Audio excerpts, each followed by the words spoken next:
Let's throw our hands in the air as we soar through the sky. Yatta! We'll catch the sun with your hand in mine, and if we work as a team, everything will be fine. Yeah! Oh, it's Cure of the What Now? Let's henshin and start the show! Hello, fellow seafaries of the Mermaid Kingdom, and welcome to Cure of the What Now, the only show where we know that seashell-shaped cookies are their own food group. I'm Kat, ghost of the show / host of the show. I get to host this show because I'm the PreCure fan. I am the one who wins. And with me, as always, is my lovely co-host. Hello, I am Joel, relative newbie to PreCure and Shoujo. I'm also a cute seal fairy that has a parcel on my head, and I'm just having a grand old time. And of course, you're thrilled to see Laura. I didn't say that. That's not what I said. But, everyone's always pleased to meet I clearly Laura. said Kururun, okay? I don't know how much clearer I could be about this. Kuru, and I cannot stress this enough, Ruru. There's an N, Rurun. Yeah, but he doesn't say it when he talks. He says really? Kuru. Oh, okay, my bad. I misunderstood. This week we watched episode 7 of Cure of the What Now, of Tropical Rouge PreCure. And it was... episode 7 of Futari Wa. We did watch episode 7 of Futari Wa, and Futari Wa is finally interesting. We just needed to hang on to episode 7. Why did we give up so soon in the past? This was literally the first episode of the series that we did not watch in our first attempt to get through the series. Right. So, before we get into the main episode, some pre-show announcement business. You tricked our listeners. Not really, not exactly. I'm pretty sure that you made the promise. I made you promise on mic to tell us the name of your cure, 2 episodes ago. Oh. And we keep not bringing it up. So this time, I put it on the docket, and it is definitely underlined. And what is the name of that cure? Cure Lilac. They're all named after flowers in that season. Okay, very nice, very nice. You changed your answer since I checked in with you last. Very I forgot what I said last time. You said Cure Doki, and I thought that was kind of interesting because some of the cures that they name in the official, even though they're in Japan, they name their characters things like Solie and other kind of, English or other non-Japanese words. So I like that you, as an English speaker, gave your cure a Japanese name. But I like Lilac a lot. That's very fitting. Yeah, absolutely. And I guess I'll handle the other announcement because I am the keeper of the Patreon. This might not interest you terribly much if you are here simply for the PreCure content, but with Cure of the What Now releasing on Tuesdays, that was also the day we were doing early access to King of the What Now on the Patreon. So what we have done is we've shifted those dates. So Cure of the What Now will continue to be Tuesday. I don't think we can get out the episode any faster than that, reliably at least. And the early King of the What Now will come out on Mondays. And that's 6 a.m. Pacific time every single time. So it's nice and early for everyone in the United States. Your work ethic is, as always, incredible and inspiring. So I got a lead-in discussion for us this week. You do? I would like to know what it is that makes PreCure, in your opinion, more appealing than, Sentai and Kamen Rider and other similar kinds of shows.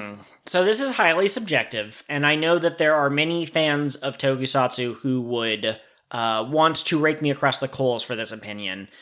I don't think that the Toku that I have seen looks particularly good. And that is because they are constrained by having real human faces fighting bug monsters or space monsters or whatever. And so they do look good. I accidentally made the comment about, it looks like they're wearing rubber and styrofoam, and I didn't mean that literally, but the person I was talking to thought I meant it literally. But the anime is so good because you don't have to constrain yourself to visual effects that make it actually look like the guy jumped in the air and spun so fast that he formed a tornado, because you don't have actual actors. You have the animation, and you can kind of go crazy with it. The Family Guy creators... this isn't a Family Guy podcast, but they said that they love doing animation as opposed to live action because, early in the first season, they had a scene of pest control people busting into a house and just unloading clips of guns, and it was supposed to be like over the top, and it was like this action film, and they were like, it would have cost us millions of dollars to set up a physical set that they could destroy for the sake of this really funny joke, but in animation it doesn't cost any more or any less than most other animation frames. Yeah, absolutely. Well, and personally, I really like a lot of the practical effects in Toku. I think they do a pretty good job, and I would like to see practical effects used more often than CGI, for example, in like Western media. But what I will say is that I feel like Toku does the same sorts of exaggeration that you get in a lot of animation, so the exaggerated emotions and expressions and all of that. But you can't really do that with real people. When you animate something, part of animation is exaggerating certain characteristics, like really pushing the bounds to make it clear that, like, this is the message that you're sending with this particular facial expression or whatever. And you can't do that with real people, so that's one of the reasons I think I appreciate PreCure a little bit more than, Sentai. Okay. Now, speaking of Tokusatsu, we haven't seen a whole lot, but what would your recommendation be if someone came to you specifically? Okay, so I'm gonna say that I feel like you are always going to be biased toward whatever your first Toku was. Yeah. That said, ToQger is just my favorite Sentai season that I've seen. It's pretty incredible. They're on trains powered by imagination. Like, how do you not hear that and go, I need to watch this immediately? You know? And then my favorite Kamen Rider season, which I think I've mentioned before, is Kamen Rider Drive. I tried to watch X-Aid and could not get into it, but something about Drive just hooked me, like, immediately. I love the idea behind X-Aid, and that was the first one that I chose to watch, but I struggled with it. But who knows, maybe there's an episode early on in the season that I could watch that would turn my opinion on it, kind of like with Futari Wa.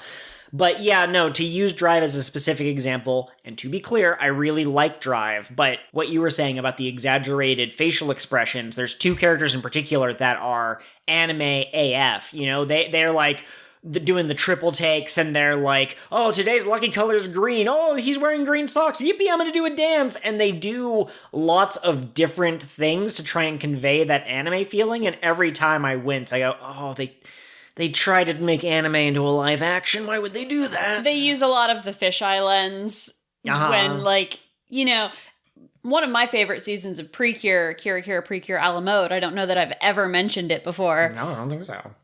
I feel like that show really shines with its facial expressions, and they try to do that, but they don't do a good job in Drive. Well, and like I said, it's just because of the constraints. I'm not saying they're not trying their best, but I just think that animation in that respect will almost always be superior, unless you have, like, an unlimited budget, which Tokusatsu does not. So. Absolutely. If you are going to check out Sentai, I highly recommend choosing the season that you watch based off of how much you like the suit, because you spend a lot of time staring at it, and if you really like it, every time it's on screen, you'll be like, there it is! Yeah, absolutely. Well, and they also kind of go along with themes, so, if you're a huge music person, maybe you would want to check out Sweet PreCure, for example, and so if you're super into dinosaurs, and who isn't, come on, there's several seasons that you can pick from, but there's other seasons that are a little bit more kind of one-off in their presentation, I guess, is what I'm saying, and so, like, if you like pirates, there's a pirate season. It's pretty cool. Although, don't watch the pirate season until you've watched at least a couple other seasons, because it's an anniversary season. Yeah, they get powers from previous people and stuff like that. I'm just saying that you can also go off of that as kind of like a, this might be interesting. That's fair, that's fair. The current airing season of Sentai is also an anniversary season, and let me tell you, when I saw a screen cap of them using the ToQger weapons, I lost my mind.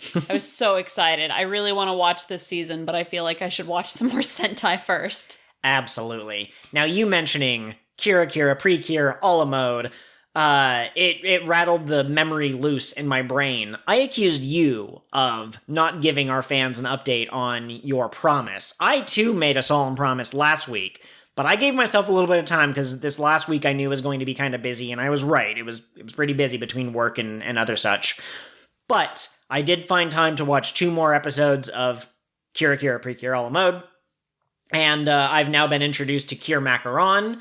Her introduction is wonderful, and I love that cat. Someday I, too, will scritch the belly of the 3-star lucky cat as I open up my patissier.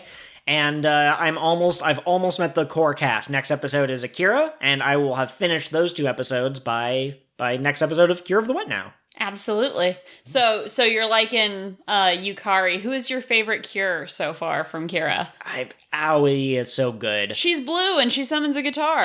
When she transforms, she rocks out and she shakes her hips and she summons a laser guitar and she strums it. So yeah, no, she's pretty great. I like, too, that you have the 3, what's the opposite of an upperclassman? Is it underclassmen? Mm-hmm. Okay. The 3 underclassmen, they feel a little bit more kind of childish. They feel a little bit kind of like head empty, no brain cells type, you know? And then Yukari comes in and she's designed to be more womanly in how she looks and stuff because of her backstory, but I just appreciate that the next 2 cures we get are the older siblings, the upperclassmen. They're much taller, and they seem to be much more confident, and they got some brains. They've been going to school. They've read a couple of books. These aren't babies. These are advanced babies. They're toddlers? No, that's not right. This is weird.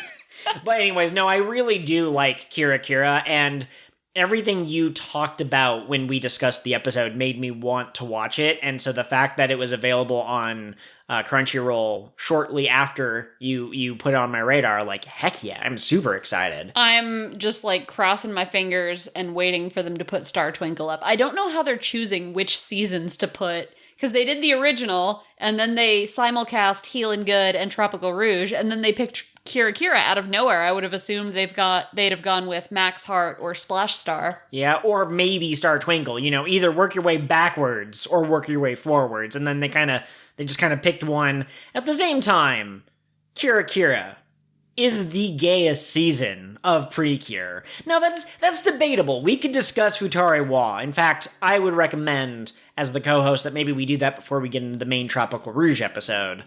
But man, a la mode is so good.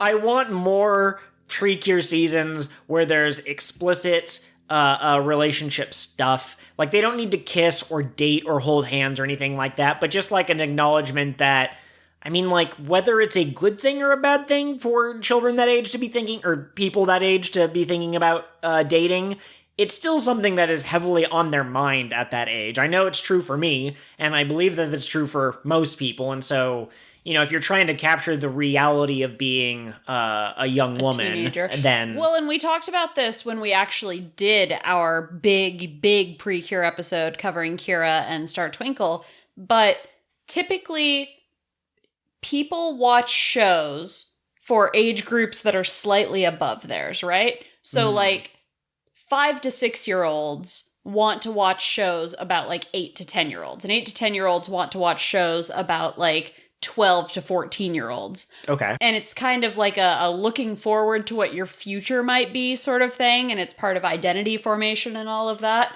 And so, yeah, you know, you have this show that's mainly watched by younger girls, and you have the opportunity to show all sorts of futures that they could take. Mm-hmm. Yeah, absolutely. So what makes this episode of Futari Wa that we watched make you lose your mind as you did earlier? Oh my gosh, I don't even know really what it was about it that I liked so much, but... Oh, I got an answer ready. I thought that maybe since you were so enthusiastic that maybe there was like a moment that you could point to. I think we are finally comfortable with the characters. Okay. And it feels like their relationship is continuing to grow. And I think that's what was so enjoyable about watching this episode. Absolutely. I appreciate, and again, this kind of goes back to, you know, certain seasons are more explicitly gay than other seasons, but the first 6 episodes, it kind of just felt like these 2 girls got sucked into having to be superheroes, and they kind of wanted to live normal-ish lives, one of them more so than the other. Nagisa seems like she wants to kind of live a normal life, and Honoka seems to be a little bit like, oh, this is pretty exciting, you know, this is more than I ever dreamed of. But at the same time, it still felt like they really didn't have any agency and they didn't really have a relationship. But this episode, Nagisa is going into a lacrosse kind of it's not a tournament. There's only 2 rounds, but she's playing lacrosse games, and they're very important. I really thought you were going to say she's going into a LaCroix tournament. I've got brainworms. Oh my goodness. So she's going into these important lacrosse matches, and the other Cure decides to come and like support her, and that actually surprises Nagisa. And she has a moment where she's like, "Oh my god, that's my friend in the stand!" And like Nagisa has plenty of friends, but there's something important about Honoka, and there's a relationship subtext that if you read it one way, it seems like maybe Nagisa is frustrated that her friend has a deep relationship with the boy that she likes.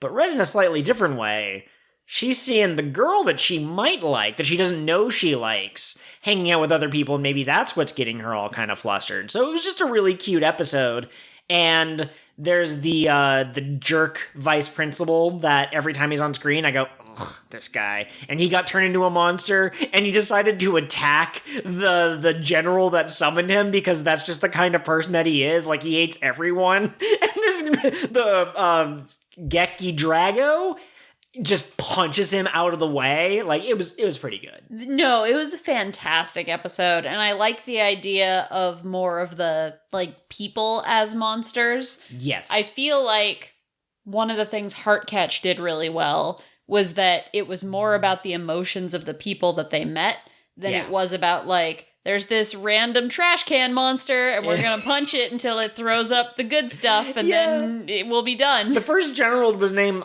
Miss Hard, and his name is a little ridiculous, but at one point he summoned a giant vacuum, and like, okay, that's fine, but did that have any kind of emotional connection to the episode? Did it have... No, nothing at all. And so I do appreciate human emotions kind of affecting things. And you even pointed out that the way the vice principal got turned into a monster was very heart-catchy, because it was very yelling about his insecurities, and it gave you an insight into them. And I'm curious if they will treat the headmaster differently now, or vice principal differently, now that they kind of know his secret, or if he's just going to be the butt monkey of the series. Absolutely. And it's funny too, because for the other podcast, King of the What Now, right now we're watching an arc that has a character who's very much like this vice principal, like really wants to be the one in charge and shouts it, and then it's like, just kidding.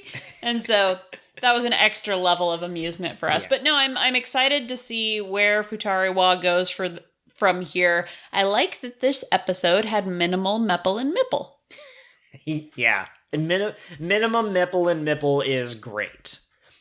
Let's get into the main episode, if you don't mind. Yeah, no, give me a succinct summary, my guy. Oh no, that's my job, shoot! Okay, so the episode starts off with all of the girls, and they are training on the beach, doing some light exercise, and you get a gauge of their power levels relative to each other. No surprises for who's the fastest, who's the second, etc.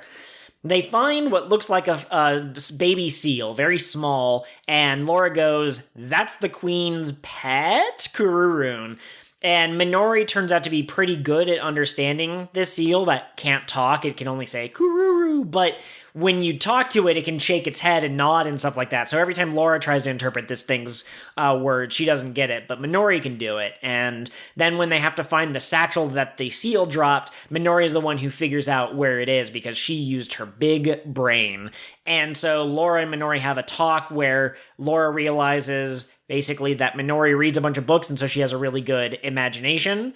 And then the shrimp child shows up, and she tries to stop them, and then they beat the Yarne Da, and she leaves. Yeah. She F's off back into the ocean. She's like, guess I'll go back and play my games. 10 out of 10. I will say I think phrasing it as imagination was a really interesting choice, because it's pretty clear that what Minori, or is it Minorine?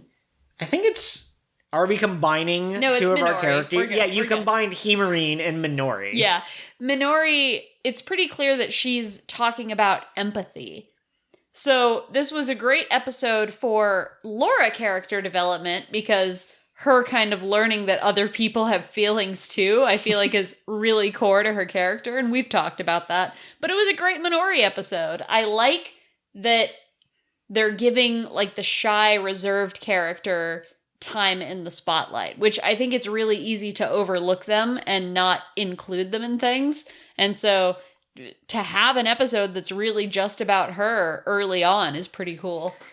Absolutely. Yeah, and not only that, but when they fought the Yarane Da, she was the one who came up with the plan for how to fight it because it was kind of tricky the way that it was attacking and that sort of thing. So it was a great episode, and for some reason, like you said, I wasn't expecting a Minori episode, even though there's only like 4 girls, and they can't all be Manatsu, but I think this is great, and I'm wondering if we're going to follow a pattern where maybe next episode will be focused more on Sango or Asuka, and maybe they will also indirectly teach Laura something about what it means to be a friend, but a different aspect of it. So Minori is the empathy, and maybe Sango will be supporting them, like helping them look their best or something. So, like, one person might be kindness, and one might be generosity. You could have honesty.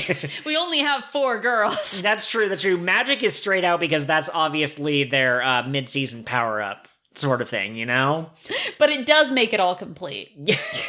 Of course. Before I ask you if you liked this episode, which it sounds like you did, does the opening Viva Spark Tropical Rouge still slap? Oh my gosh, we almost forgot to do that. Yes, of course, the opening still slaps. It is wonderful, and we give thanks and praise, as is right, to Viva Spark Tropical Rouge. You know what's growing on me in a way that I didn't think it would? What's that? ING, the closing. Okay, yeah. I didn't really care for it the first time we heard it. Like, it was okay, but I wasn't like, oh yeah, I need to listen to this. But the more I listen to it, the more I'm like, yeah, this is a vibe. All right, very nice. I've had several songs bouncing around in my head, and so right now I'm trying to hear ING, but I am not positive that it's ING or if it's like the closing for one of the other shows we've been watching. ING is the one that's like, pretty cute. Yeah, see, that's not the one that my brain selected when I was going through the mental jukebox, so... That's okay.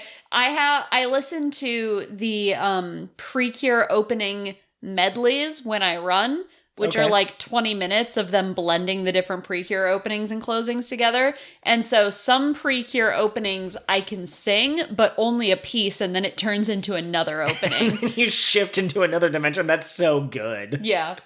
Oh, man. I did like these episodes a lot. I did not expect to like Kururun as much as I did. I'm not overly into the cute... Well, it depends on the situation. Sometimes I'm really into cute creatures in fantasy and stuff, but sometimes I'm not. And especially when they can only say their name, that can get kind of irritating, but either I am becoming more open to cute things as I get older, or they're knocking it out of the park, because Fua and Kururun both started out kind of not being able to talk, and maybe Kururun will evolve, who knows? But I liked both of them, even though that could be a really annoying trope. I'm so glad you mentioned Fua, because I leaned over while we were watching these episodes, and I was like, does this give you big Fua vibes, or is that just me? So I'm really hoping the seal gets a power-up. Sure. That would be super funny if the seal becomes the mid-season PreCure instead of Laura, and Laura just remains... Maybe they'll fuse together. Maybe Laura will take... Now, this is a great theory. I should have said this for crack theories. Maybe Laura will pick up Kururun and gently place it on her head, and then they all transform together. Kururun will become a crown of some sort. Oh my gosh. We did get a very funny visual image, because we found out that Kururun had a package that... Did they use it or he or she pronouns? I can't remember. I think he. Okay. I'm gonna go with he pronouns, but if I get that wrong, I'm sorry. It helps that it's a seal. Yeah, it's a sea fairy. And so anyways, Kururun had something he was supposed to deliver to Laura. And the girls imagine that it is obviously a power-up item. And in true fashion of this group of people have no brain cells put together, they all imagine a super cool cannon. It's like a fish cannon. Yeah, and Manatsu is like, fire! I'm surprised she didn't imagine herself with an eye patch and like a hook or something, but they fire Kururun in their imaginary thing, and Kururun is the bullet that will defeat the enemy. Oh my gosh. And I love that they're all doing like Sentai poses. Coral's on the ground just like, doing a dab. Oh man, that'd be another great name for this episode. Cure Coral does a dab. Can we address the elephant in the room when it comes to Kururun? It's just a Pikachu, It's isn't just it? a Pokemon. Yeah, it absolutely is. It's a water fairy Pikachu. Yeah, also known as Meryl. They eventually change into a water fairy, but no, it can only say its name. It's super cute, and you and I both think that it's going to evolve. Not necessarily, like, become some, like, big muscular creature or something. Could you imagine if Kururun evolved into, like, this super muscular, like, swimmer dude that's only wearing, like, a Speedo? Oh, no. Now I'm just imagining JoJo's, Kururun, you're approaching me. But is Laura the stand user and Kururun is the stand? Is that how that would work? I mean, eventually the stands were also buff, so I'm going to say yes. Okay. But anyways, Kururun is just a Pokemon, and you know what? If it does get a form change, or if it like starts to get smarter, is kind of how it was shown in Fuwa's case, I wonder if it's going to be friendship that causes it. If you are friends with Kururun during the day, it evolves into buff Kururun. But if you have a high friendship level at night, it turns into mysterious Kururun. Speed Kururun. How did you like these episodes? I like this episode. I'm so used to watching multiple things. Yeah. Thank God we don't have to watch like 7 episodes at a time for this podcast as well, because that would be a lot of watching time. No, I really liked it. I thought it was a solid episode. Like I said, good Minori stuff, good Laura stuff. The other girls were just sort of there, which I think is always a problem with some of these large cast shows. But, it was cool. I liked Asuka training them and being like, don't give up, we gotta keep going. And Minatsu being like, yeah, let's go. And Coral was like, and Minori was just like, nah. This is the full spectrum of emotions I go through when I myself go through a run. Oh man, it's like I said, no points are awarded for guessing how well they would do. In fact, I think you and I were hypothesizing before we had even met Asuka that Asuka and Minatsu would have a rivalry, and it doesn't look like it's a rivalry, but they are the two most in shape girls, whereas Sango and Minori are less physically capable, and Minori is the least able to keep up, and she is clearly not having a good time. But maybe by the end of the season we'll see her, and I don't expect her to be like a pro athlete. She's probably going to continue to be kind of more studious, but it'd be great if at the end we saw them training and she was doing okay, decent. Yeah, I mean, I've never seen a papaya or other fruits run a marathon. First ever papaya to win a marathon. But you could roll one down a hill. Minori. Oh my gosh. There is no Minori. There is only a papaya that has been carefully put inside of a golem that had the shape of a woman, of a person. Here's a question I've got for you. Yes. Why do you think the queen chose to send Kururun to Laura? Because at the end of the episode, they all try to say goodbye, and then it's like, Kuru, and they go, you're staying? And it's like, Kururu. So it's chilling now, but why? Why now? Why didn't she send Kururun with Laura in the first place? So there's a possibility that maybe the queen can somehow sense how many of the compacts have bonded or been open. I'm not sure what term to use, but maybe she could kind of sense that the team was complete, and so now they finished the first step of the journey, time to send them some encouragement. By the way, if you haven't seen the episode, the parcel that they thought was a power-up item is actually just a bag of snacks. Of Laura's favorite candies. Yes, Laura's favorite foods that she used to eat from home that she probably wouldn't be able to get on the surface. So the queen is Laura's mom confirmed. There's no other reading that you could possibly have. So Kururun could have been sent as a, like, you gathered the first 4 PreCure, or the 4 PreCure, congrats, have some cookies, relax, stage 2 is coming later. I guess there's a possibility that maybe, like, things are getting worse, because Laura didn't understand the idea of putting herself in the seal's shoes when Minori was like, seal's probably hungry, has anyone thought of feeding it? And so maybe things were worse than Laura thought. And when she left, the society was, like, crumbling behind her. And so maybe the queen sent Kururun away because, like, the door was about to close. I guess, maybe, I don't know. Okay, I could see that. I could also see it being they need Kururun for something. Like, it's a fairy. Every season has a fairy. But maybe they need Kururun for something. Maybe he's the voice of the queen or the messenger to the queen.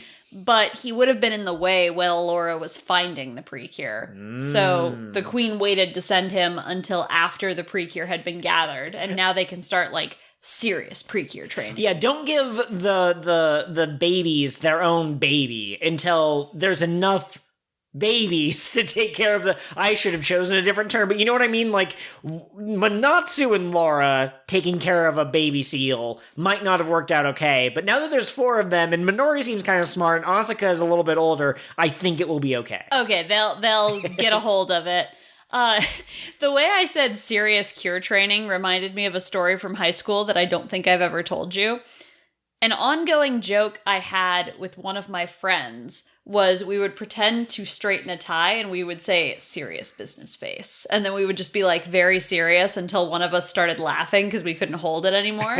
Okay. And so she drew me as like this little chibi wandering around and falling into stuff. And it was the saga of poor little cat thing. And then she drew a page that was like full body, a much more realistic portrait of me straightening a tie. And it was serious business cat. Oh man, I hope we get to see serious business Laura. I hope we get to see all of the girls in tuxes at some Laura point. would look incredible in a suit and tie. She absolutely would. She would pull it off, the dark glasses. And if ever there's been a character who is born to wear shades, first off, it's Lala from Star Twinkle. I have a screenshot of her from like episode 9 when she's shopping and she looks great. But number 2 is Laura. Laura gets the sunglasses. Every time we say Star Twinkle, I just want to shorten it to Stwinkle. I don't know where that impulse comes from. I mean, it's a funny sound. Twinkle.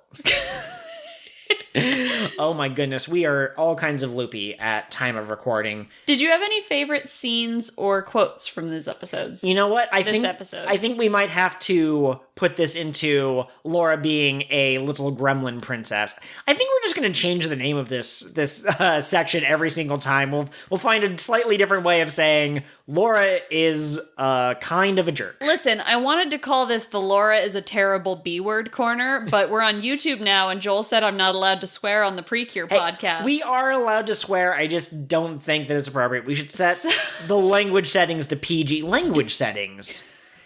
Arabic. Are you a robot? German. I mean, I might be. So anyway, it's the Laura is a terrible princess corner, and occasionally she gremlin. Yes. Laura and Kururun are in the aquarium that they love to hang out at, and Kururun is trying to communicate something. It's going Kurururu or whatever. And Laura goes, "Oh, Kururun is pleased to meet me, to be in my presence." And Kururun shakes its head, and Manatsu goes, "Oh, that's not it." And she tries again, and it's something very similar. Kururun thinks I'm super cute. Oh, yeah. Thank you very much. And eventually, Minori goes, "Kururun's probably hungry." And Laura goes, "But I must be right, since it's always a pleasure to meet me." Laura, you terrible person. My God. She's so self-absorbed. And it's funny, too, because like if we knew Laura in real life, we'd hate her. Yeah. But as a cartoon character, it's like, ha ha, look at her go. Yeah, it's absolutely true. We got a screenshot of Laura trying to think as she was trying to like look into Kururun's eyes, and it's a wonderful image. And no, it was a great scene. And again, I already covered it, but I really like the imagination of the power-up. How about you? Do you have any other scenes that you want to call out? Not in particular. How do you feel about Elde as a villain? Really quickly. I think I mentioned this last episode. Maybe I'll mention this every episode she appears in. The subtitles on Crunchyroll and Verve had her name as Elde, E-L-D-E. But when I went to the wiki, it says that her name is Elda, E-L-D-A. And they have the Japanese, I don't remember which one's hiragana or katakana, but it is Eruda. So it's definitely, it should definitely be Elda. Now, we know for One Piece, the character Zoro in the manga is translated as Zolo because I guess something like that, yeah. So maybe there's something about the name Elda that they're trying to avoid, or maybe someone didn't understand.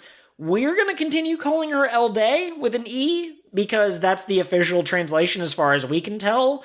But if it gets cleared up and we find out that, no, it really should be Elde, we'll try to switch to that. Well, and we've talked about this before, I think, but the subtitles on Crunchyroll/Verve are often really awkwardly phrased, or the names are changed in ways that don't make any sense. Like, Latte from Healing Good was clearly supposed to be latte because her mom was Tiatine. Yeah. So it was like a pun, right? But they translate it as rate. So they do things like that. So we pretty much just like take what we like and then we go with whatever other version we like if we don't like it in the official version. So like, I'm going to call latte forever, but I like Elde as a name. That's fine. Okay. But yeah, if you hit us up on YouTube and you're like, no, this is absolutely her actual name, then maybe I'll consider changing my mind. Absolutely. I like Elde as a character in the same way that I like Laura as a character. I would not be friends with Laura in real life, but I'm also, since she's a good character, she's a protagonist, I'm hoping that she'll grow and become a bit more mature, a bit less self-absorbed. I don't know if this season's going to redeem the generals. We've talked about it. It seems like it's possible, but I would not like Elde as a character that I met as a person that I met in real life. But as a character, it's kind of funny how much she hates the idea of not growing up and being a kid forever. The butler, whose name is literally just Butler, that's super weird. That's suspicious. Yeah. Like, something's going on with him. The real Butler was killed 3 days ago. Save it for the crack theories, Joel. Okay, but anyways, Elde does not want to grow up. The butler calls her Ms. Elde, and she goes, don't call me Ms., call me Chan, Elde Chan. And he goes, very well. And you actually had a really good theory about that. I did. I was actually about to ask you if that should go now or if it should go into crack theories, but I kind of think it might actually be... it sounds like a legitimate thing, yes. I don't think Elde is a child. I think she is delaying accepting adulthood. Man. Big mood, honestly. Like, that was my entire childhood. I was terrified of, like, someday I'm going to have to pay taxes. I'm going to be in charge of my own life. Well, and, like, there are studies about how traditional markers of adulthood are being pushed later and later. Mm-hmm. And when you talk to people who are, like, 16, around the age where, like, they should be getting licenses, a lot of them are like, no, I don't want to do that. So yeah. It's very interesting. A lot of people don't want to be an adult because being an adult is terrifying, and once you're there, you can't escape. But no, I really do think that Elde might actually be an adult, and I think that she's holding on to childhood or procrastinating accepting her adult responsibilities because it is so scary. Yeah, absolutely. I really like the idea you're going with. I think I would disagree slightly. I think my take on it would be she is probably still a child, but she doesn't want to grow up. And so even if, if a rare candy, because we're talking about Pokemon this episode, if a rare candy fell into her lap, she would absolutely not take it because it might force her to take on responsibilities. She's gripping that Everstone as tightly as she can. Exactly, yes. And I mean, maybe, some PreCure seasons, the bad guy, like, you have the generals, and then you have the actual bad guy. So in this case, that would be Chongare? Oh, no. This is why I wrote them down. Chongare, Dr. Numeri, Elde, and maybe Mysterious Butler. But then you also have the Witch of Delays, and in some seasons, the evil Emperor type will show how evil they are by basically abusing their underlings in, like, some, like, act of desperation, or like, give me more power! Oh, I'm getting Bibbery flashbacks. Yeah, so I wonder if near the end of the season, if the Witch of Delays breaks and, like, goes insane and does really... awful things, I wonder if maybe she will force Elde she'll take on, like, a more adult-ish, like, a larger form, and instead of being a shrimp, maybe she'll be, like, a crawdad or something, and, maybe, Elde will be like, no, I wanted to wait, please. Oh, that's sad. Don't worry, she'll be saved. They'll hit her with a rainbow, she'll revert back to her child age, and she and Kururun can grow up together. The other possibility for Elde, I think, there are two themes to this season in my opinion. One of them is not procrastinating, right? Doing what's most important in that moment. But then the other theme is selflessness versus selfishness, or empathy versus self-centeredness. And I say that because I think that Manatsu and Asuka doing their best to help people has been on screen a lot. We had the scene of the whole club trying their hardest to find this penguin. We've got everything going on with Laura and how she's really selfish, but she's probably going to learn to be less selfish. So I think Elde grasping onto this childishness is a form of selfishness. Oh yeah, because you want someone else to take care of you. Right. She's refusing to grow up and take responsibilities for things because she doesn't care about the people around her. She just cares about what makes her feel good. And so that's a nice little like reinforcement of one of the show's themes that maybe isn't going to get as much overt attention. Sure. Yeah, no, I absolutely love that. And now that we've talked about the serious undertones of this character, let's also take a moment to appreciate Elde demanding that Laura hand over this secret weapon that the butler has reported she needs to intercept. And she wants it because if she takes it back, she'll be rewarded. She'll get a treat. She'll get a treat, yeah. And Laura saying, no, you can't have it. And what does Elde do? She's shooting lightning in the opening, so maybe she's gonna bust out her weapon. No, she just throws herself on her back and goes, no, I want it! Yeah, she looks at Laura and says, give it to me or else. And Laura says, or else what? And Elde says, I'll throw a tantrum. And Laura says, go ahead then. Yeah. Which is like the ultimate big sister, little sister interaction. Which is weird for Laura to be having with this random general. I don't know. If we go back to the idea that the generals might be redeemed, I think maybe the shrimp maid, Elde, will become her attendant, and Laura will be in charge of rearing this child. Where are the shrimp girl's parents? What happened here? There's a story. You don't think Dr. New marries her mom? Oh my gosh. Oh my god, Dr. New Mary and Changi Ray. That's a mental image I didn't need at 8:16 at night. Absolutely. I don't know what I'm doing here. I don't know what that bit was. Now, you did mention about selfishness and selflessness. I knew for sure, I was positive that the Yarane Da was some kind of a pun, and when I tried to look it up a couple of weeks ago, I didn't find anything, but the fandom wiki has been updated, so I'm proud to announce that I now know it's a play off of Yaranai, which is basically, I don't want to do this. And so, yeah, the Yarane Da is like basically, I'm a don't want to do this monster, and I find that delightful. I also find that delightful, and like you said, plays into the selflessness versus selfishness thing. Do you have any predictions for what we're going to see in episode 8 of Tropical Rouge PreCure? I'm lost because we got all 4 of the cures. We have the fairy now. So I'm not really sure they have their club formed. It feels like we are due for like an actual villain to show up, maybe, or like an actual plot. Yeah. We don't have any kind of a MacGuffin or anything for them to look for, but maybe my official guess would be that we are going to get a few more episodes of them just doing club activities. You know, Minori will have some classmate who used to really love acting in plays, but hasn't been feeling it lately and hasn't been going to drama club. And so the girls will have to help her rehearse or something kind of silly like that. I'm guessing we're going to do that for like another 2 or 3 episodes at minimum. And then the queen will get in contact with them and be like, hey, you guys have been looking for the Emerald Coral Heart, right? And they'd be like, the what? Cure of the what now? Yeah.